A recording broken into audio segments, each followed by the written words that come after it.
కృష్ణ జలాలను ఏపీ ఎత్తికెళ్లిపోతున్న రాష్ట్ర సర్కారు మొద్దు నిద్ర వీడటం లేదు.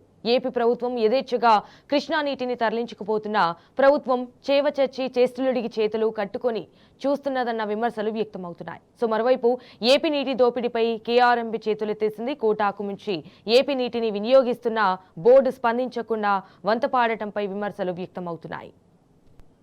ఏపీ యథేచ్ఛగా జలదోపిడీకి పాల్పడుతోంది. అడ్డుకోవలసిన రేవంత్ సర్కార్ మొద్దు నిద్రపోతోంది. మరోవైపు కృష్ణా జలాలను ఇష్టారాజ్యంలో కేఆర్ఎంబీ పూర్తిగా చేతులెత్తేసింది.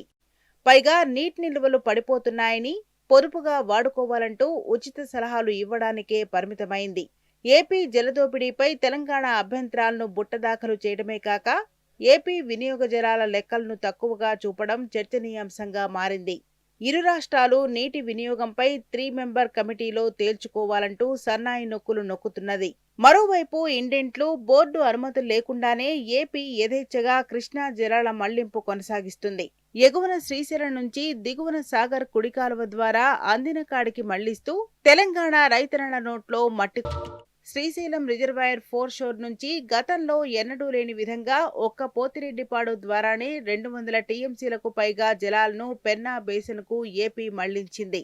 అవి కాకుండా మల్యాల, ముచ్చుమరి లిఫ్ట్ ద్వారా మరో 42 టీఎంసీల కృష్ణా జలాలను ఏపీ కొల్లగొట్టింది. దిగువన నాగార్జున సాగర్ నుంచి కుడి కాలువ, పంప్ హౌస్ ద్వారా కూడా 140 టీఎంసీలను తరలించుకున్నది. మొత్తంగా ఇప్పటి వరకు 670 టీఎంసీలకు పైగా కృష్ణా జలాలను వినియోగించుకున్నది. నిర్దేశిత తాత్కాలిక వాటా 66% కాగా అంతకు మించి 80% మేర జలాలను మళ్లించింది. తెలంగాణ సర్కార్ తాత్కాలిక కోటా 34% జలాలను కూడా వినియోగించని దుస్థితి నెలకొంది. ఇప్పటి వరకు 20% జలాలను అంటే 174 టీఎంసీలను మాత్రమే మళ్లించింది. ఇంకా కోటాకు సంబంధించి 125 టీఎంసీలు మాత్రమే మిగిలి ఉన్నాయి.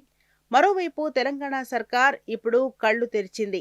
ఏపీ జలదోపిడీని నివారించాలంటూ కేఆర్ఎంబీకి లేఖలు రాసింది. కానీ కృష్ణా బోర్డు మాత్రం ఏపీ ఇప్పటి వరకు 555 టీఎంసీలనే మళ్లించిందని తప్పుడు లెక్కలు చెబుతుంది. వాస్తవంగా తెలుగు రాష్ట్రాల మధ్య నీటి వినియోగ వాటాలకు సంబంధించి ట్రిబ్యునల్ కేటాయింపులు లేవు. ఈ నేపథ్యంలో రాష్ట్ర ఏర్పాటు నుంచి తాత్కాలిక ఒప్పందాల మేరకు కృష్ణా జలాలను ఇరు రాష్ట్రాలు వినియోగించుకుంటున్నాయి. ప్రతి నీటి సంవత్సరం అంటే జూన్ నుంచి మే 31వ తేదీ వరకు ఉమ్మడి రిజర్వాయర్లలో నీటి నిల్వలను ఏ రాష్ట్రం ఏ మేరకు వినియోగించుకోవాలనేది కేఆర్ఎంబీ ఆధ్వర్యంలోని 3 మెంబర్ కమిటీ నిర్ణయిస్తుంది. రాష్ట్రాల డిమాండ్లను, అందుబాటులో ఉన్న నీటి నిల్వలను పరిగణలోకి తీసుకుని ఇరు రాష్ట్రాలకు నీటి వాటాలను కేటాయిస్తుంది.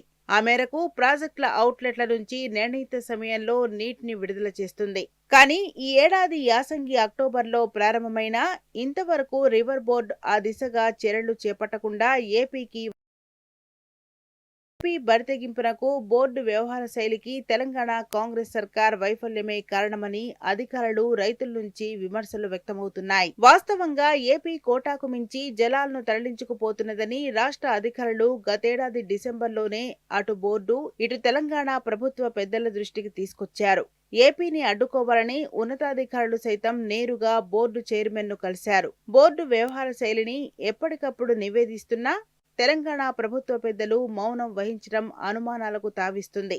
ఇదిలాగే కొనసాగితే మున్ముందు సాగర్ ఆయకట్టు కింద సాగునీటికి, వేసవిలో తాగునీటికి తండ్లాట పడే దుస్థితి వస్తుందని సాగునీటి రంగ నిపుణులు హెచ్చరిస్తున్నారు.